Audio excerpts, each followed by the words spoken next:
Today I'm presenting what I have found out about ascension because this topic is so neglected in the literature, except as a foundation for dogma and policy. But what gets neglected is the very fount of creation, that is to say, what or who it is that ascends into space and under what circumstances a soul may ascend. I'll also discuss alternatives to ascension. Ascension means to climb up, according to Joshua 6:5, or to go up to heaven, Ephesians 4:9 and 10. There'll be a bibliography in the description below. I have been assisted in this study by a central universe entity that I will call M, who has helped me see connections and arrive at a small measure of content coherence. Believe me, I don't do this kind of study on my own. I requested and got help. Ascensionable spirits have been fragmented and distanced from their origin. So what we must do is return to first causes to find out what went wrong and why not every human appears to have the opportunity or option to ascend at human death. Because that's when ascension happens, when the human body and its aura, its experience memories, are liberated from physicality. At that moment, the energies of the aura drive the spirit of the soul into an energy condition of either greater density or greater awareness. And we, the people, need to know how to drive that energy where we want it to go, toward harmony and not toward loss and oblivion, which is how we render heaven versus hell. The splits in consciousness that have taken place on Earth have created a situation in which the will is felt to be disconnected from and not even a useful part of spirit. This is from Right Use of Will, page 3. However, will and spirit are the expanding limits of a connected whole. Creation exists because it has both the spiritual light insight essence, which empowers it, and the magnetic polarity, which opens the space to receive it. And this is why we do not live in unity. We live in polarity because we have a physical will that is polarized, positive or negative. Polarization, yes versus no, up versus down, good versus evil, or good versus doubt, has the function of opening space where energy may enter. This is not an all-one existence we experience. Without polarization, life itself is dead and dormant and its spirit unavailable to its members. Unconditional love depends on the communication between the spirit and the will, as Right Use of Will says, by permitting polarization of the will to guide the human spirit, not the other way around. The spirit dominating over the will is what we call head tripping.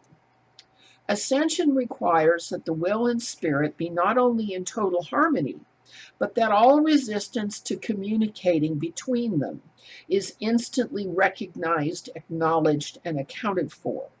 The will must be open to spirit, willing to listen to reasons and reasoning.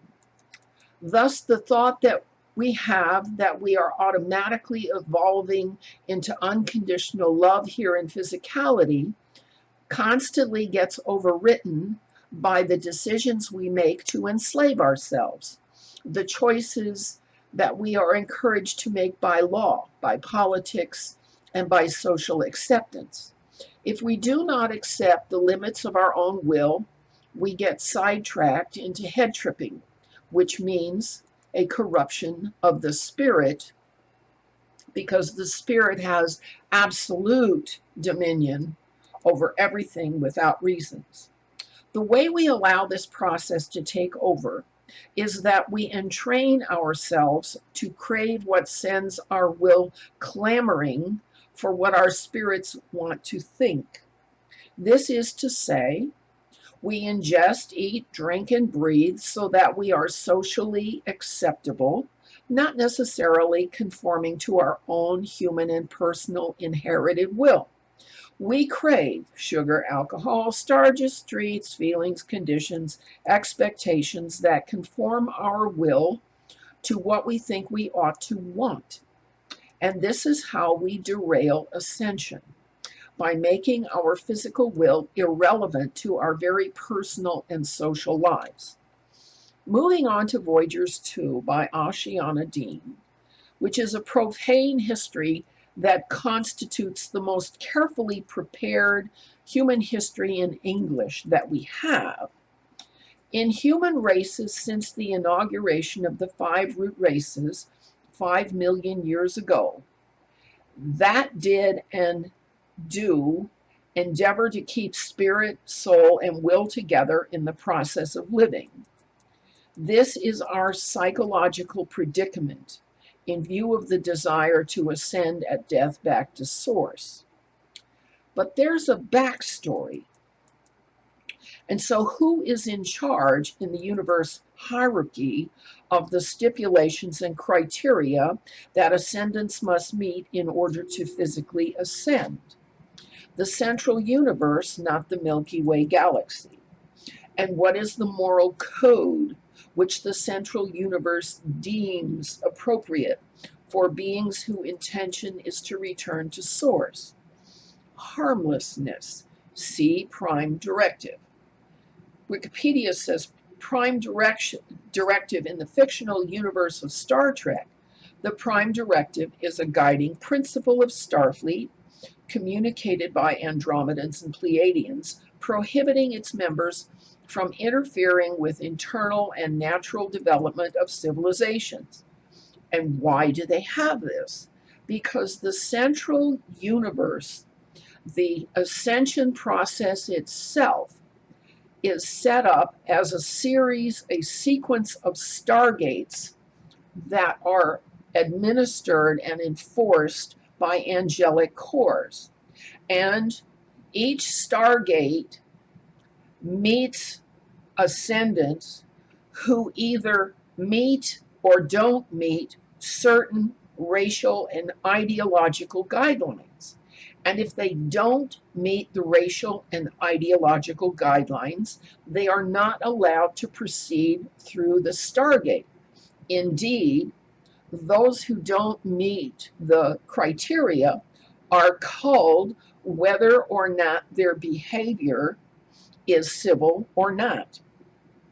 Now, the prime directive applies particularly to civilizations which are below a certain threshold of technological, scientific, and cultural development. It prevents starship crews from using superior technology to impose their own values or ideals on certain cultures. So what have the Illuminati done for, with, and to the indigenous peoples of the 5 root races? Made them nearly extinct, enslaved them, exploited them, ruined their bloodlines. On this world, not only that, Illuminism itself has defiled and spoiled the path to ascension for the 5 root races entirely. So now what? We live in momentous times. As I speak, we're watching China, a one world order overlord nation, get hammered with weather, water, and ice to the point of genocide. For the last several years, we've been watching whole communities being consumed by fire that is initiated or ignited by laser shots from the sky, okay? These are attempts to cull undesirable elements out of our world by a higher authority, all right? And so now we're seeing dozens of cities over time have been flooded over, mudded over, landslid over. Catastrophes have been common on this world. China does not allow diverse thinking. They're running according to the Emerald Covenant. And so they're under attack by someone. Who is this? Voyagers 2 says that the attack is coming by Anunnaki technology. Now, Voyagers is written from the point of view in which racial and ideological diversity are forbidden, punishable by soul oblivion, non-ascension, okay? Voyagers is written from the point of view of the founders at Central U.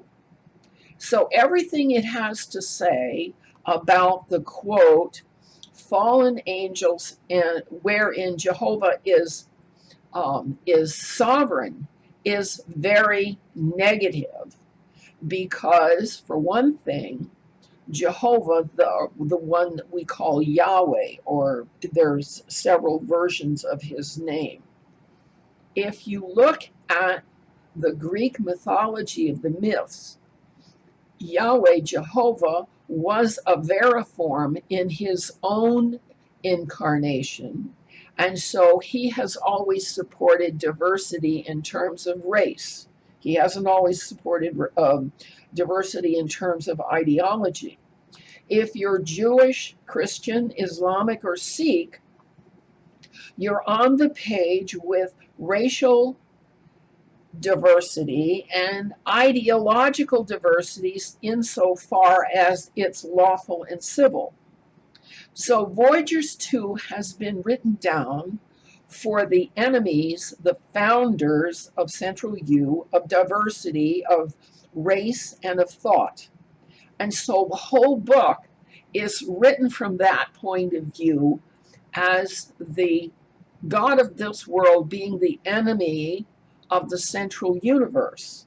We've got to keep this in mind, because Yahweh diverged from the policy of culling non-pure races and non-pure ideologies out of the sense of compassion and mercy for innocent peoples. You'll find all of that in Voyagers 2. That's point one. If you want to ascend, you better be part of the universe that sees unity as paramount to the end.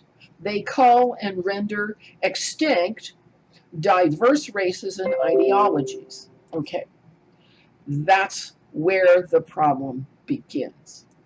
Further, Emerald Covenant races are not aware that the founders races are not aware that Earth's poles cannot be shifted at all. No how. They don't know this.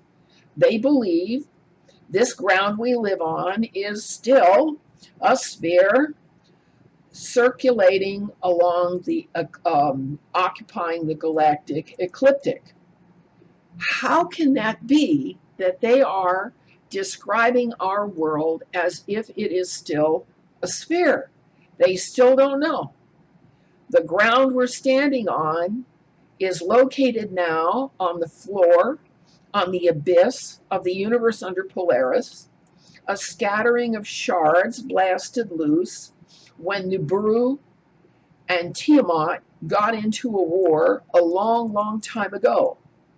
In fact, universe energy from Central U can't even reach us here where we now lie. All right.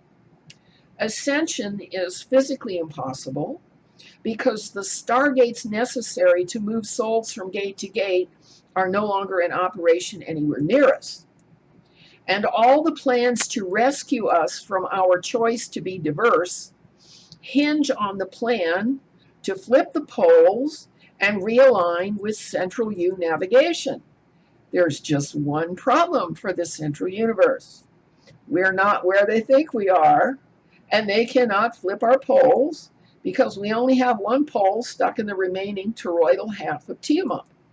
We're not even on the Earth. Earth shattered, and it was a crystal. It shattered completely. So we're on the upper part of the Tiamat torus, which is stuck in mud, ice, and water down in the bottom of the universe abyss. We're down in the mud, water, and ice. Whoopsie, what happened? There we go. And we're under Polaris with the ecliptic, the whole universe ecliptic rotating above us.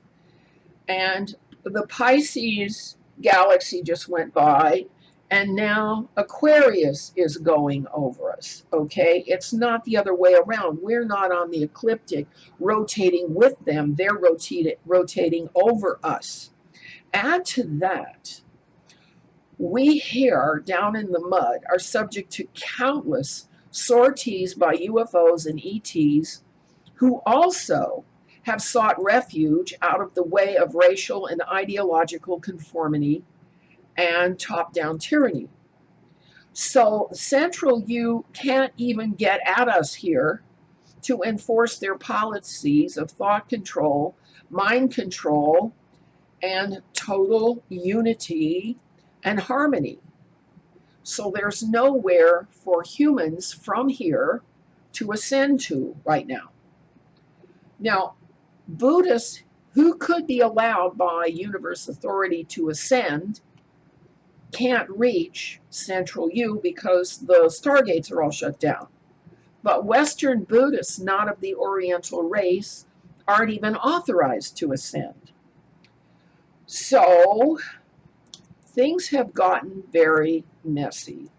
According to Voyagers 2, in 1988 through 1992, the occult order began altering the Schumann resonance of this world, which V2 labels as Earth, but we're not Earth. Okay, we live on the crashed remains of Tiamat since collision between Earth and Tiamat or Nibiru, which took place either 52,002 galaxy days or 76,000 3 galaxy days ago.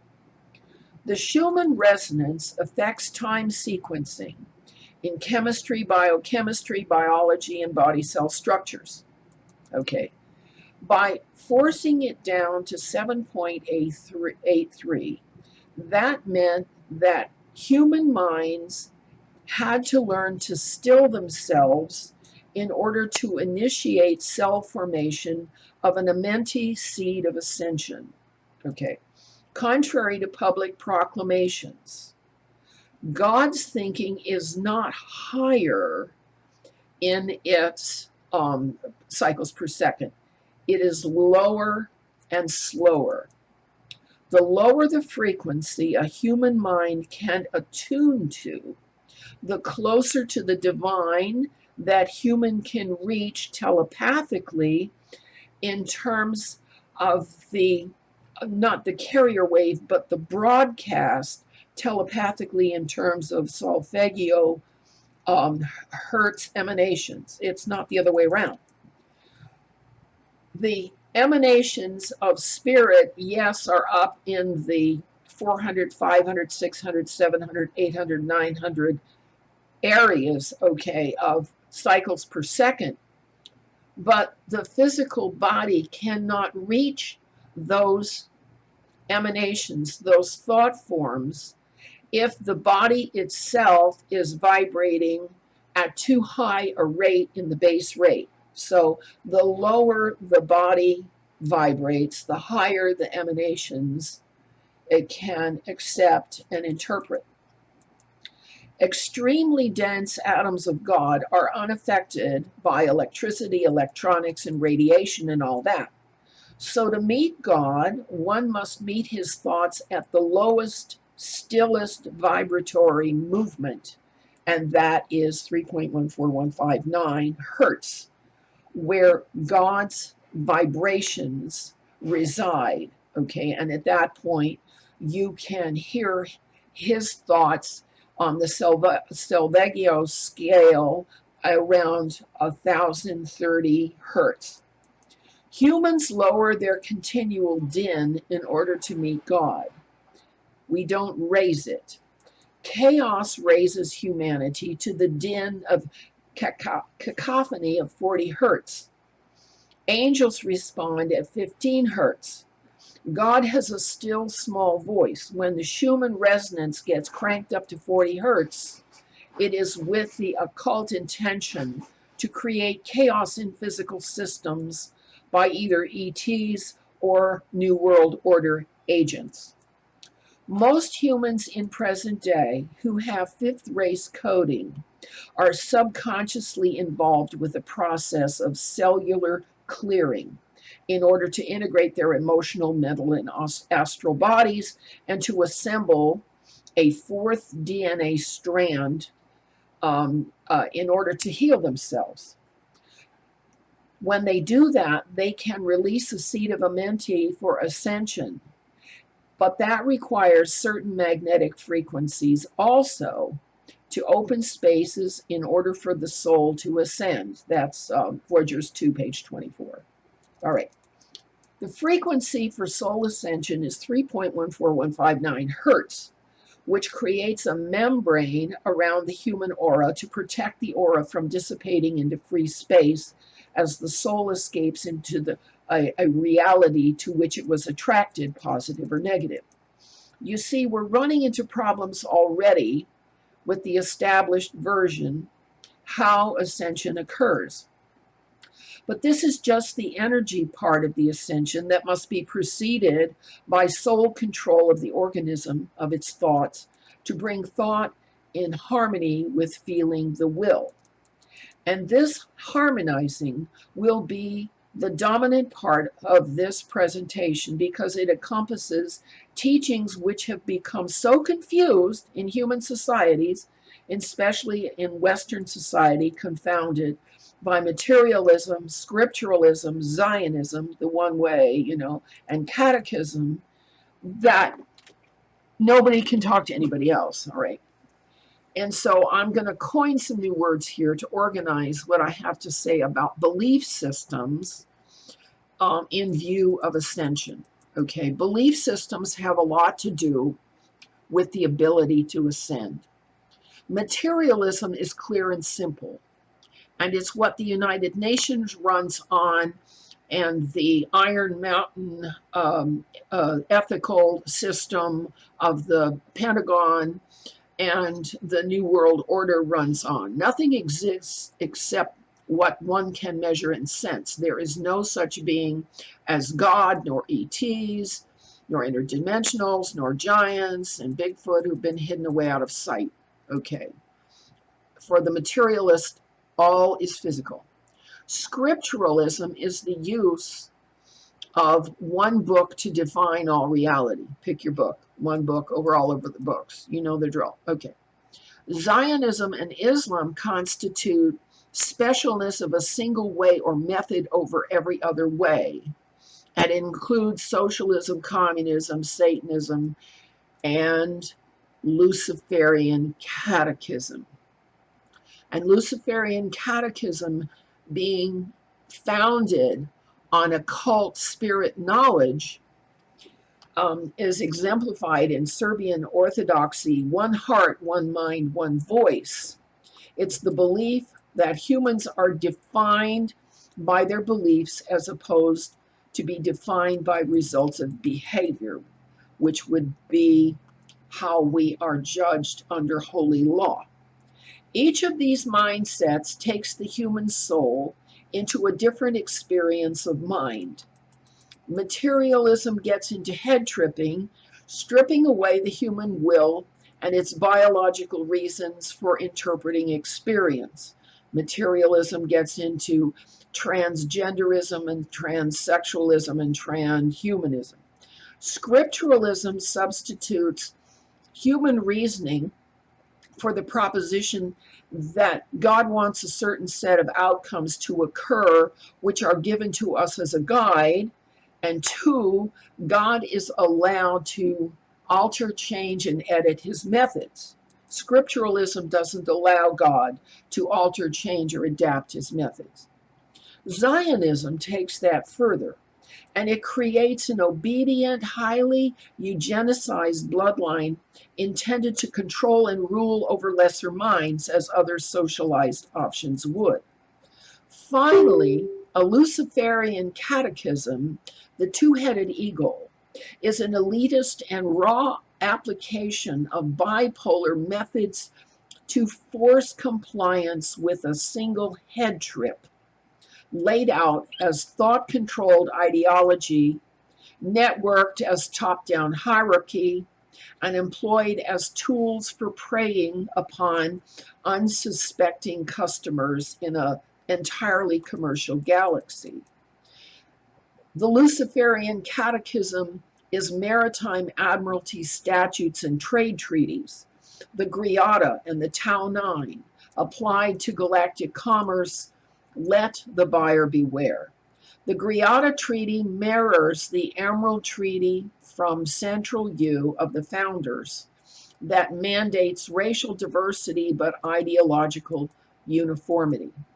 That's how the New World Order arises, out of Anunnaki, permissive racial diversity, with the demand and command that ideology be all one, top down.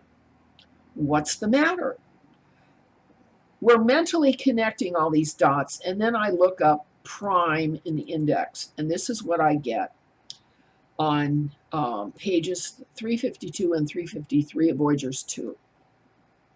Over the last 100 years, human and Illuminati races have served the Atlantean, Nehruan, and Anunnaki invasion force well as a source of amnesiac technological slave labor. This is the New World Order imperialism taken from ancient Sumer to our modern day. And our slave masters are intending to soon reap a harvest that we have so painstakingly cultivated unknowingly on their behalf. So it's time to wake up our world and face the hard fact that what we are now experiencing in third dimension is a collapse of the Anunnaki and Luciferian covenant agenda of 9560 BC, which they have had to abandon unknowns to everybody when Nibiru was stripped of its defenses as it approached here in 2011 and 2012. Okay, Anunnaki and Nibiru, stripped of their outer interdimensional and hyperdimensional defenses, are now just as defenseless and subject to human history as humanity are, and they are now residing out beyond the rim, totally subject to physical conditions. Underground, underground, competing ET Dominion agendas have always shared one core prime initiative: the full physical conquest of surface Earth, by which a full physical invasion of the inner Earth, time strategic halls of Amenti control sites, was intended to be launched to restore Anunnaki sovereignty. But that failed. It failed to take into account that this world, which was Tiamat, ain't where it used to be, honey. If you think this is crazy, here is the testimony of a gentleman who can show you around the underground world of Anunnaki gold mines and the underground caverns and who owns them now. And I've left you the link down below. Anunnaki gold mining was underground. Today's globalist leadership is also underground. That's why it's so hard to get at them. So let's go back to our topic, Ascension. If you think or believe that Luciferian Illuminati can be on track to ascend, given the Aquarian galaxy's common ascent to observe a prime directive, which it does, how could they? Ascension is out of the Anunnaki reach for the reason that they pursue commercialism, treachery, slavery, bribery, usury, penury, perfidy, piracy. They pursue practices that create misery, which place them into the category of evil. Okay, they produce protection racketeering. Okay, fraud, bribery, usury, piracy, and slavery. Now, since the Anunnaki are off track to be ascended, there are two events that make the situation more complex than a single timeline. One, the planetary prince Michael, when he was here, the son of the planetary sovereign Yahweh or Jehovah, his son, Prince Michael, adopted a monolithic positive ethic that contradicted Yahweh's simple law covenant.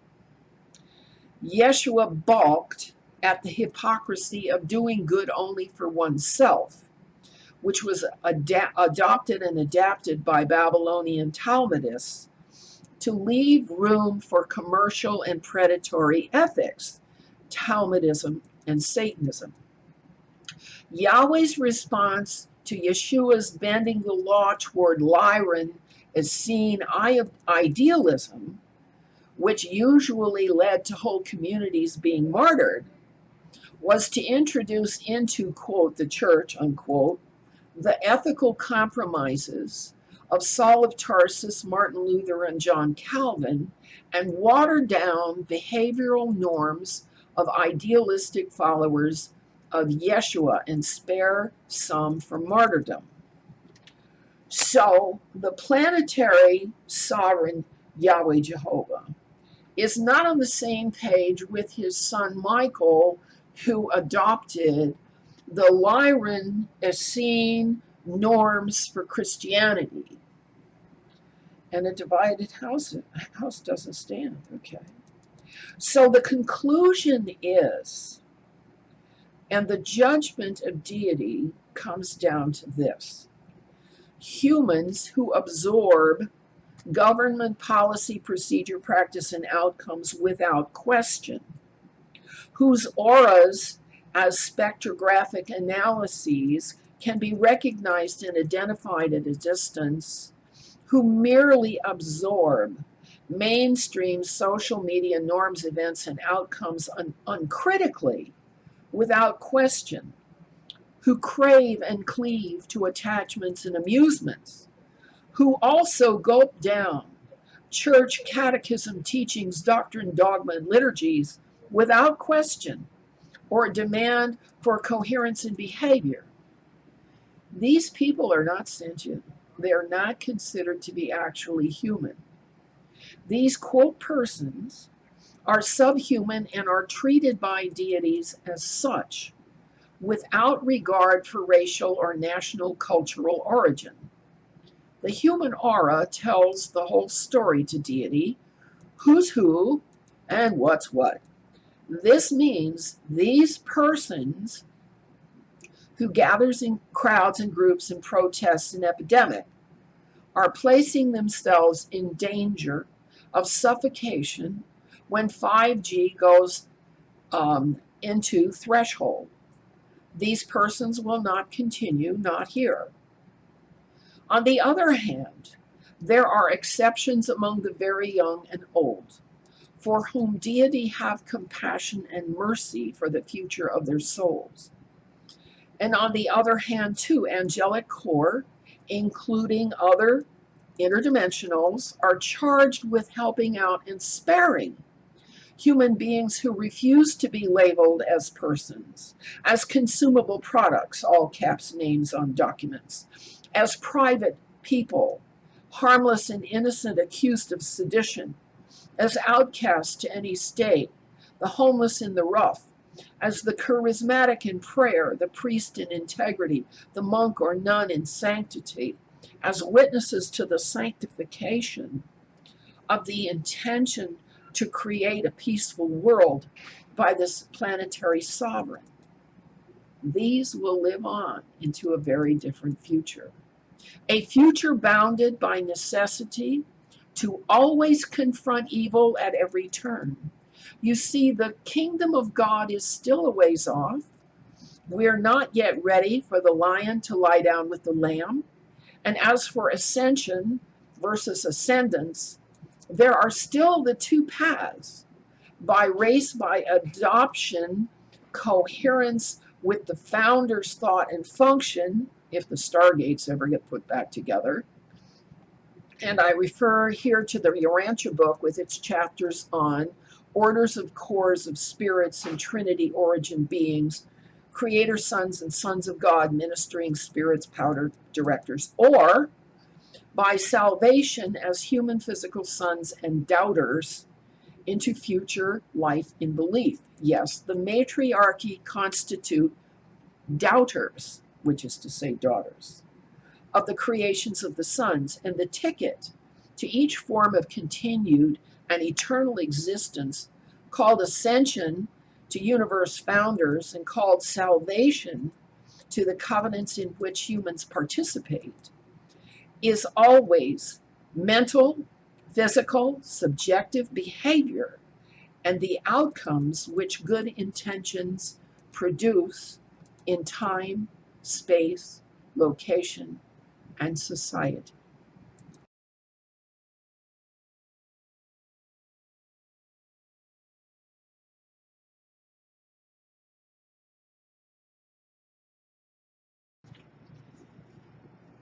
Okay there, friends. Now I hope you've realized three things from this set of pictures and the dialogue. First of all, the Masonic teachings about our cosmology that are taught to NASA and everybody are not correct. We're not in the universe where they tell us we are, nor are our sun and moon where they tell us they are either. Okay?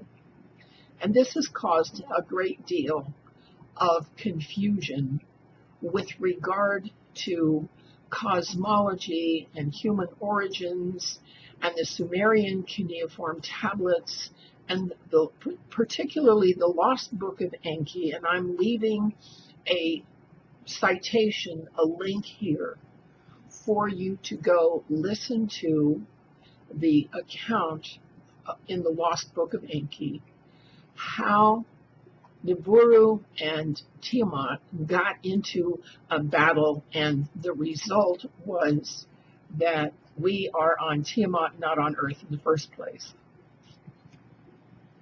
We haven't been told the truth about where we are, or who we are, or what we are.